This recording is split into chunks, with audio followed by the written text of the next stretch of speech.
Assalamualaikum warahmatullahi wabarakatuh. Perkenalkan, nama saya Ivan Nairul Anwar dari kelas 2I Akuntansi. Nama saya Novia Inayah dari kelas 2 Akuntansi. Izinkan kita untuk memaparkan tugas yang telah diberikan, yaitu mengenai kalimat. Kalimat merupakan unsur yang sangat lekat kaitannya sekali apabila membahas tentang gramatika atau tata bahasa. Dalam kalimat tentu saja memiliki makna dan fungsinya masing-masing sesuai tanda yang diberikan seseorang dalam berkomunikasi. Oleh karena itu, sangat penting bagi Anda untuk mengetahui apa saja jenis-jenis kalimat berdasarkan pengertian, ciri, fungsi, dan contohnya. Adapun pengertian kalimat menurut para ahli, menurut Keraf 1993-34, kalimat merupakan suatu bentuk bahasa yang mencoba menyusun dan menuangkan gagasan-gagasan seorang secara terbuka untuk dikomunikasikan kepada orang lain. Yang kedua ada menurut Spinoza 2009-149. Kalimat adalah bagian ujaran atau tertulis yang mempunyai struktur minimal subjek dan predikat dan intonasi finalnya, menunjukkan bagian ujaran atau tulisan yang sudah lengkap dengan makna bernada berita, tanya, atau perintah. Menurut Akhadias 1988, 116, kalimat harus memiliki paling kurang subjek dan predikat. Unsur kalimat. Adapun unsur kalimat merupakan fungsi sintaksis yang dapat disebut jabatan kata atau peran kata. Unsur-unsur tersebut adalah yang pertama ada subjek, predikat, objek, keterangan, serta pelengkap. Adapun jenis kalimat. Jenis kalimat yang pertama dapat diklasifikasikan dalam 3 bagian, yaitu berdasarkan bentuk, isi, dan pengucapan. Berikut penjabaran mengenai jenis-jenis kalimat.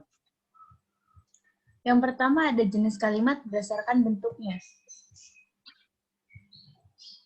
Kalimat tunggal adalah kalimat yang terdiri atas satu klausa atau susunan struktur subjek dan predikat. Hal yang menjadi tanda bahwa kalimat tersebut merupakan kalimat tunggal, yaitu dengan adanya satu informasi saja yang dapat dari kalimat tersebut. Berikut contoh kalimat tunggal. Orang itu guru kami, hanya memiliki struktur, subjek, dan predikat saja.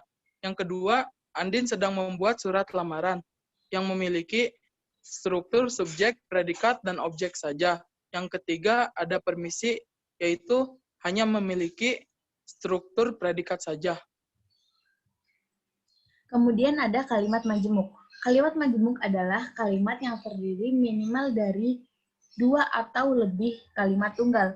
Kalimat majemuk terbagi menjadi 2 jenis, yaitu kalimat majemuk setara dan kalimat majemuk bertingkat. Majemuk setara. Kalimat majemuk setara adalah kalimat yang memiliki 2 klausa yang kedudukannya setara. Jenis kalimat ini dapat ditandai dengan bentuk konjungsi dan, tetapi, serta, atau, dan, sedangkan. Contoh kalimat majemuk setara. Santi menjahit baju dan Yuli membuat jus. Ivan makan soto ayam, tetapi Novia makan ayam bakar.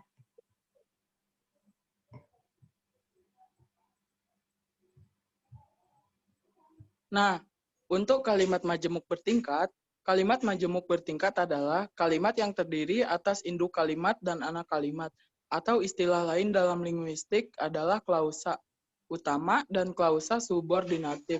Pada jenis kalimat ini, induk kalimat atau klausa utama dapat berdiri sendiri, sedangkan anak kalimat atau klausa subordinatif tidak bisa berdiri sendiri. Oleh karena itu, anak kalimat sangat bergantung dengan induk kalimat agar dapat memberikan intonasi yang jelas. Contoh kalimat majemuk bertingkat.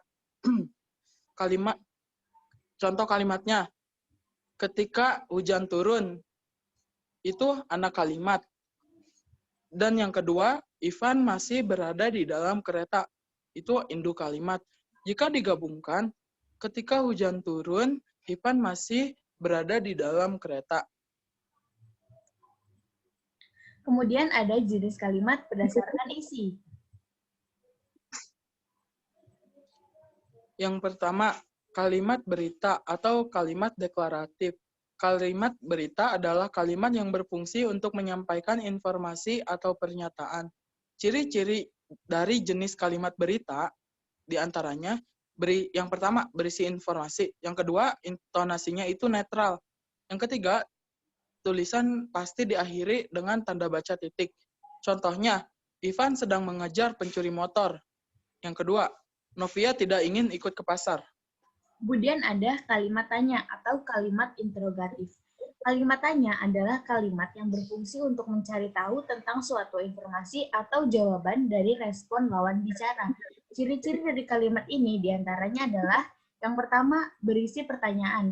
Yang kedua, tanggapannya berupa jawaban. Yang ketiga, dalam ragam tulis, kalimat ini diakhiri dengan tanda baca tanya. Contoh kalimat interrogatif adalah, kapan kamu menyelesaikan pekerjaan rumah? Tanda tanya. Lalu ada kalimat perintah. Kalimat perintah adalah kalimat yang berfungsi memberikan perintah untuk melakukan sesuatu. Ciri-ciri dari kalimat ini adalah yang pertama, udah pasti berisi perintah. Yang kedua, intonasi perintah itu agak dinaikkan. Tanggapannya bentuk perbuatan atau tindakan. Yang keempat, kalimat ini diakhiri tanda baca seru. Contohnya, segera rapikan kamarmu. Yang kedua, ayo kita berangkat sekarang. Kemudian ada kalimat seruan. Kalimat seruan adalah kalimat yang bertujuan untuk mengungkapkan perasaan. Ada beberapa ciri dari kalimat seruan. Di antaranya bertonasi tinggi dan diakhiri dengan tanda baca seru. Contoh kalimat seruan. Wah, kamu hebat sekali. Kemudian, hore, kita menang.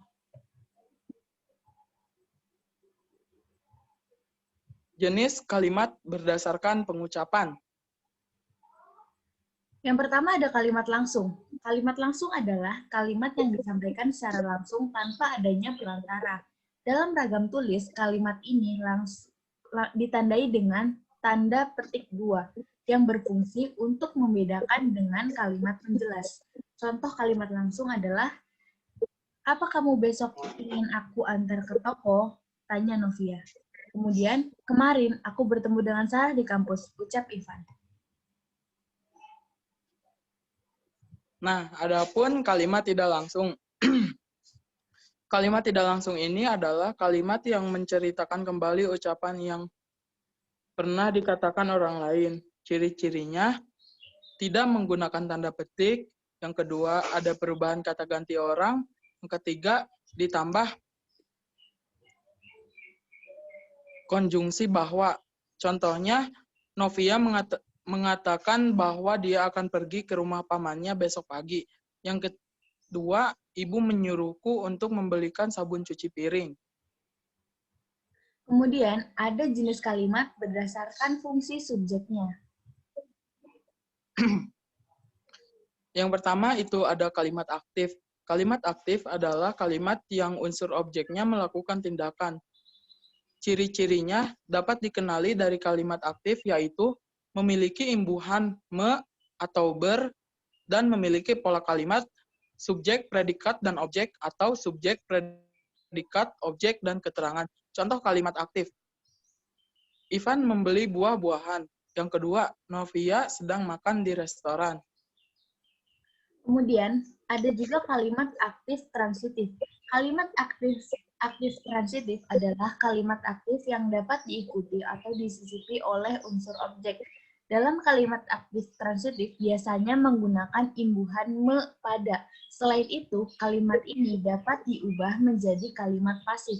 Contoh kalimat aktif transitif adalah para petani menanam sayur. Kemudian, yang kedua adalah ibu membawa oleh-oleh dari Bandung. Nah, setelah kalimat itu ada kalimat aktif intransitif. Kalimat aktif intransitif adalah kalimat aktif yang tidak dapat disisipi dengan unsur objek. Kalimat ini menggunakan predikat yang berimbuhan ber. Kalimat ini pun tidak bisa diubah menjadi bentuk pasif. Contoh kalimat aktif ini, kakak bermain di depan rumah. Yang kedua, Novia kelelahan setelah seharian mengerjakan tugas. Kemudian ada kalimat pasif. Kalimat pasif adalah kalimat yang unsur subjeknya diberikan suatu tindakan atau pekerjaan. Imbuhan yang biasanya terdapat dalam kalimat ini yaitu di, ter, kean, atau terkan.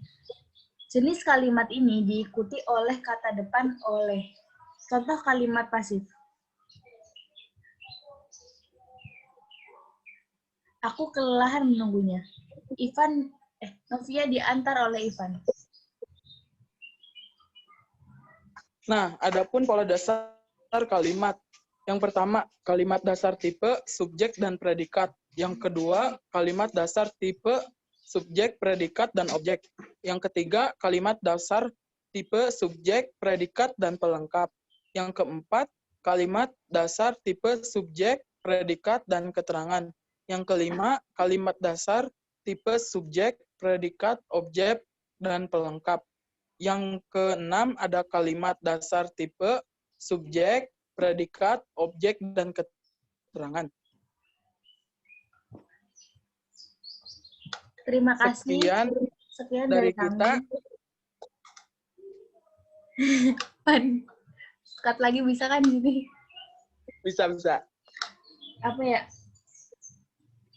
Sekian dari kami. Presentasi yang kami sampaikan. Gimana sih? Sekian dari kami. Semoga, sekian dari kami. Semoga ilmu yang kami sampaikan, sekian presentasi dari kami. Semoga bisa bermanfaat untuk kita semua. Terima kasih. Wassalamualaikum warahmatullahi wabarakatuh. Akhirnya selesai. Ini gimana Thank you, Nopi. Aduh.